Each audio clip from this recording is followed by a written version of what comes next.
public comment period. I have 3 cards filed for public comment.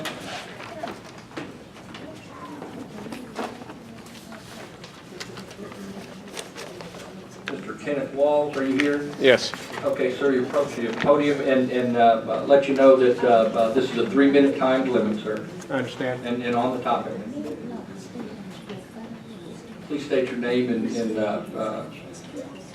whatever identifier you want to get to. I'm Kenneth Wallis, sir. I'm mainly a political activist here in the state. I live in North Little Rock.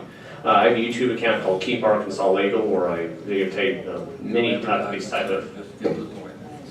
these type of issues. Of course, I talked about the ordinance. I wrote on there 2 ordinances. One was against the resolution regarding climate change. I believe the United States of America has rejected the idea of man-made climate change. In 2014, I'm sorry, I got a little lost track. I didn't know about this till in a second. An article by Steve Malling of the Manhattan Institute talks about how some of the waste, fraud, and abuse that's been going on regarding the climate change, especially man's carbon footprint is about 3% of the Earth's, and carbon is only about 3% of the Earth's atmosphere, I believe.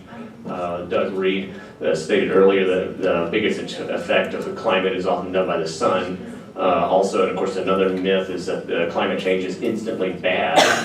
In fact, an increase in temperature actually is an improvement on the way Americans live, and that we are basically leaving the ice age.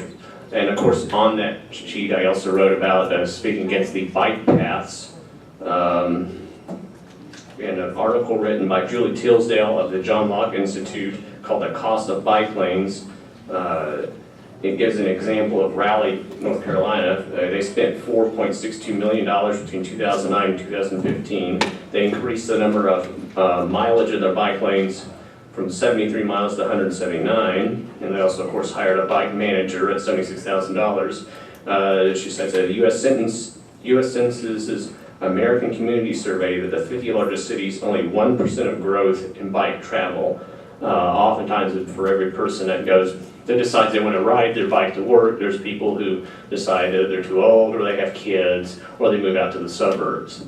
There's no evidence that these bike lanes, other than studies done by people who benefit from them, that these bike lanes improve quality of life or attract business or tourists. The first thing when a business and a tourist looks at, go to any travel or business location, is they look at the price. That's the first thing that's on there. And of course, a big factor in the price is taxes. The best way to attract tourists and businesses and to create economic development is the way this nation it can increase by economic development, which is less regulation and less taxes. We don't need any more, trolley or tugboat or submarine or all other bike trails that we already have. This is really more of the part of the going green, reduce our carbon footprint agenda. That's why I oppose. That's why again I oppose the climate change agenda. Because if it was just about saving energy and making the environment a better place, so it makes sense. But that would be something. Put more insulation in houses. Cut firewood, maybe reduce, adjust the thermostat and that sort of thing. That'd be one thing. But this agenda is not about, this going green agenda isn't about, saving the environment or making life a better place. The going green agenda has really been about, from the Kyoto Protocol to the recent climate change agenda that we left. You're at 3 minutes, so try and wrap it up for us, please. Sure. It's been about hurting American industry and, government pet projects, and I'm having to fight against that in North Little Rock where they're doing the sales tax. So that's pretty much it. Thank you for your time. Thank you, That's Mr. it. Wallace.